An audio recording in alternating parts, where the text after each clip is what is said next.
ஒண்ணுமே இல்லாத உங்க வாழ்க்கைக்கு இயேசு ஏதோ ஒண்ணு கொடுத்திருக்கிறார்ல. ஒண்ணுமே உங்க வாழ்க்கையில் எல்லாம் இருந்திருந்தா எப்படி இருந்திருக்கும்?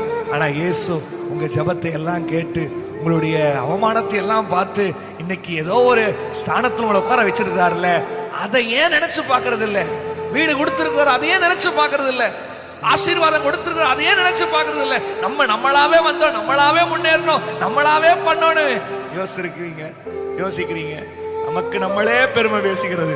நான் பண்ண இயேசு மட்டும் இல்லாம இருந்திருந்தா, இயேசு மட்டும் அந்த போராட்டத்தில் உங்களை காப்பாத்தாம இருந்திருந்தா, அந்த எதிரிய இயேசு உங்களுக்கு கையோங்க விட்டுருந்தா, ஏன் எல்லாம் நான் பண்ணேன், நான் ஏன் சபை, நான் சம்பாதிச்சாத்துமா, எல்லாம் என்னுடைய ஃபாலோவர்ஸ், என்னுடைய இயேசுவை பின்பற்றவங்களா இருங்க.